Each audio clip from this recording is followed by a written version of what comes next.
Siap Iya, juga pasti pernah kan ngelakuin sholat istikharah untuk berbagai macam hal lainnya pasti ya. betul. Nah aku pengen tahu tuh, Allah itu ngasih kita gambaran-gambaran itu melalui apa sih? Lewat mimpi atau apa nih? Biar itu jelas nih, ini pilihan Allah bukan pilihan nafsu kita semata aja Ustadz Syam.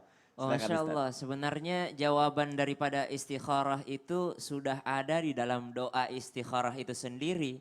Allahumma in kunta ta'lamu anna hadzal amra khairul li fi dini wa ma'ashi wa aqibatu amri. Ya Allah, kalau engkau sungguh mengetahui bahwa hal ini adalah baik untukku, untuk kehidupanku dan baik untuk setelah kehidupanku nanti, akhir kehidupanku nanti maksudnya di akhirat, baik untuk agamaku, baik untuk duniaku, dan baik untuk akhiratku, maka faqadurhuli, maka takdirkan aku, maka takdirkan untukku, dan fayassirhuli, dan mudahkan untukku, ya kan? Jadi jawabannya apa? Yang pertama adalah Allah akan memudahkan untuk kita urusan itu. Jadi kalau ada orang yang sudah istikharah, dalam doanya itu dia sudah minta sama Allah. Kalau memang ini untukku ya Allah, mudahkan bagiku jalannya. Ya kan? Mudahkan bagiku jalannya. Ada misalnya seseorang mau masuk kampus antara jurusan ekonomi ataupun kedokteran, misalnya kita ambil satu contoh. Ketika dia misalnya minta sama Allah istikharah, ya Allah fayassirhuli, kalau memang ini untukku adalah mudahkan bagiku. Kalau memang baik untuk agamaku, mudahkan bagiku, mudahkan bagiku. Dia tes ini gampang, tes ini yang satunya lagi gampang, gampang dua-duanya. Pas mau daftar kok yang satunya agak susah jalannya gitu. Dan yang satu ini lebih dimudahkan sama Allah. Maka itu adalah jawaban daripada istikharahmu sendiri. Karena dia yang minta dalam doanya, fayassirhuli, ya Allah mudahkan jalannya untukku. Wa in kunta hadzal amra syarrulli, kalau engkau ketahui ya Allah bahwa ini adalah tidak baik untukku, fasrifhu anni, ya Allah palingkan dia dariku, dan fasrifni, ya Allah palingkan aku darinya. Karena banyak orang yang udah tahu buruk tapi nggak bisa berpaling gitu kan. Jadi jawaban istikharah yang pertama adalah Allah mudahkan baginya jalannya. Jawaban yang kedua, Masya Allah, ar-ru'yas salihah adalah mimpi seseorang atau mimpi yang benar dari Allah. Mimpi itu ada bunga tidur, ada yang namanya gangguan setan, dan ada juga mimpi yang baik, mimpi yang jawaban dari Allah Subhanahu wa taala. Jadi kita tidak bisa juga meremehkan mimpinya orang-orang soleh, karena juz'um min ajazain nubuwah gitu, daripada bagian daripada kenabian gitu, daripada hikmah-hikmah yang pernah diberikan kepada para nabinya Allah Subhanahu wa taala. Jadi kalau ada orang soleh, nah orang tua kami itu sering begitu. Orang tua kami itu kalau misalnya mau memilihkan sesuatu untuk anaknya, utamanya bapak tuh sering bertanya kepada para ulama. Jadi datang kepada kiai termasuk Andre Guruta, Allahu yarham. Bapak datang ke sana, Puang mau ku kasih masuk anakku di kampus ini. Bagaimana menurut tak Puang? Biasanya Guruta tuh langsung kayak bilang, besok ku telepon kok. Karena malamnya mungkin beliau bermimpi. Ya, Oh, Masya karena Allah. orang-orang yang kita yakini kesolehannya, para kiai, para guru kita tanya kepada beliau. Mungkin kita istikharah sendiri nggak mimpi-mimpi, karena Ya, mungkin kita kurang soleh gitu kan. ya. Jadi Atau kita mungkin tanya, bacaannya ya salah ya Ustadz ya. minta izin, baik nggak ini? Kita nanya sama guru, baik nggak ini jodoh ini untuk saya? Kita tanya kepada orang-orang yang kita yakini kesalehannya, yang sholat berjamaah, yang mungkin ya Allah ini orang soleh banget. Nggak apa-apa kita bertanya kepada mereka, bagaimana? Mungkin mereka akan bertanya siapa namanya? Oh ya udah besok aku telepon ya jawabannya ya. Karena mungkin beliau akan bermimpi pada malam harinya. Karena ini tidak bisa dipungkiri, ini riwayat Ahmad gitu kan. Hadis ini adalah riwayat Ahmad, bahwasanya ada mimpi orang-orang saleh. Tapi ada juga mimpi bunga tidur dan mimpi bisikan setan. Yang mana itu dia istikharah untuk berjodoh. Kemudian dia sebelum tidur nonton Korea.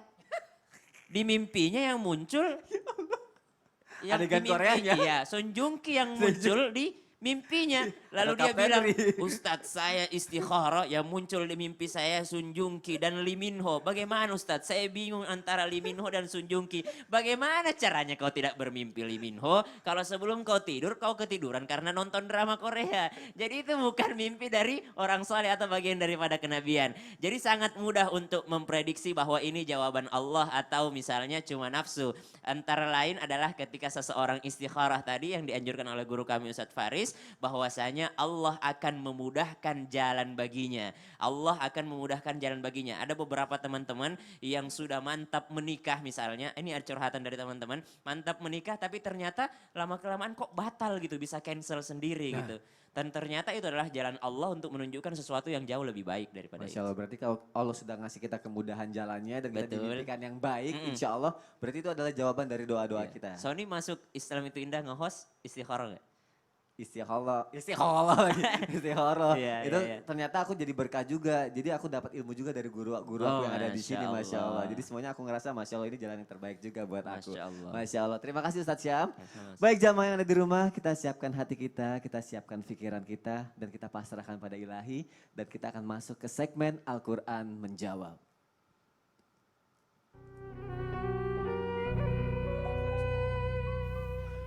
Silakan Ustadz Faris, silakan Ustadz Syam. Bismillahirrahmanirrahim. Ini adalah segmen yang ditunggu-tunggu oleh pemirsa semua. Bagaimana Islam menjawab kehidupan kita. Yang pertama, apakah ciri seseorang telah menjalankan peran sebagai pasangan pilihan Allah Subhanahu wa taala? Al-Quran menjawab. أعوذ بالله من الشيطان الرجيم ومن آياته أن خلق لكم من أنفسكم أزواجا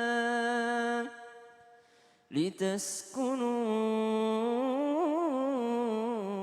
إليها وجعل بينكم مودة ورحمة إن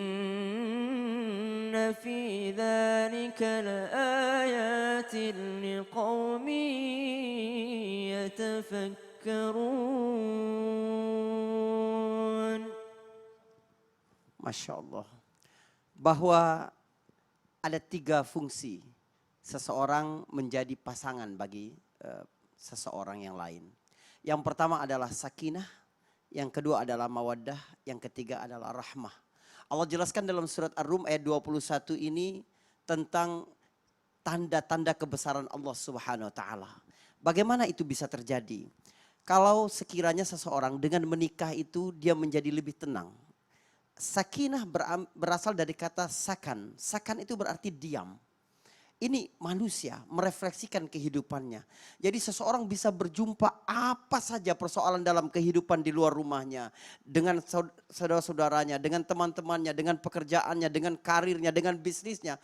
Tapi begitu dia pulang ke rumah, dia merasakan ketenangan. Ini ciri pasangan telah sesuai dengan fungsi-fungsi yang telah dijelaskan oleh Al-Quran. Yang kedua adalah mawaddah. Mawaddah dan rahmah. Ini yang kedua dan ketiga. Apa beda mawaddah dan rahmah? Mawaddah adalah rasa cinta karena faktor eksternal di dalam diri, di luar diri manusia, yaitu sesuai dengan pasangannya. Saudara, mawaddah ini berasal dari kekaguman.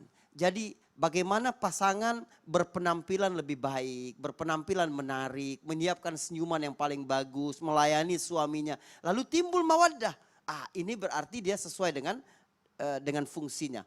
Kemudian rahmah. Rahmah itu apa? Nanti setelah tua mungkin tidak bisa mengurus dengan baik. Mungkin kecantikan juga sudah pudar. Tetapi ada rahmah di situ. Ada rasa saling sayang di situ. Ada rasa saling kasih di situ. Ya. Nah, lalu apakah ada jaminan Allah bahwa dia akan memberi rizki bersama dengan jodoh?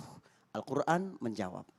والله جعل لكم من أنفسكم أزواجا وجعل لكم من أزواجكم بنين وحفدة ورزقكم من الطيبات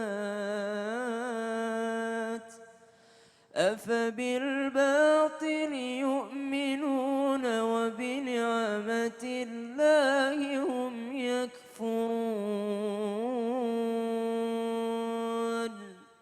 بسم الله الرحمن الرحيم إن يكونوا فقراء يغنهم الله من فضله ويؤتي من يشاء وهو واسع عليم. إن يكونوا فقراء يغنهم الله من فضله ويؤتي من يشاء وهو واسع عليم. إن يكونوا فقراء يغنهم الله من فضله ويؤتي من يشاء وهو واسع عليم.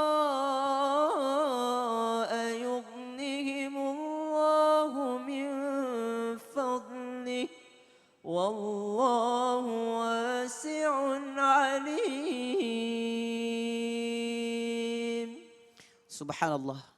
Dua ayat di dalam An-Nahl dan An-Nur yang tadi dibacakan oleh Ustaz Syam memberikan jaminan bahwa Allah Subhanahu wa taala akan mencukupkan rizki seseorang yang menikah karena mengharapkan pahala dari Allah dan menjauhi hal-hal yang diharamkan oleh Allah Subhanahu wa taala.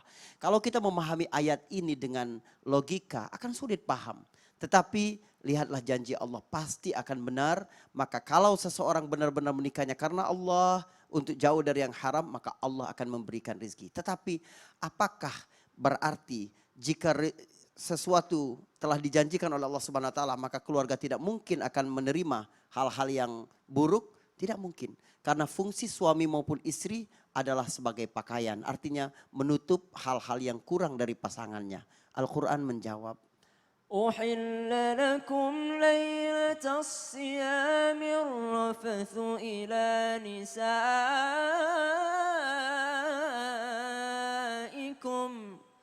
هن لباس لكم وأنتم لباس لهن. subhanallah. Ada banyak fungsi dalam berkeluarga. Tetapi satu hal yang Allah jelaskan dalam surat Al-Baqarah ini adalah perempuan adalah pakaian bagi kamu, kamu adalah pakaian bagi istri-istri kamu. Artinya apa? Menutupi kekurangan-kekurangan. Inilah fungsi saling melengkapi. Artinya pasanganmu bukan seseorang yang sempurna, bukan. Pasanganmu memiliki kesalahan, pasanganmu memiliki kelemahan, pasanganmu memiliki hal-hal yang tidak baik mungkin engkau lihat. Tapi disitulah bagaimana engkau melengkapi pasanganmu agar sempurna. Ini tujuan dalam berpasangan. Subhanallah. Allah, jazakallah khair Ustadz Faris, jazakallah khair Ustadz Syam.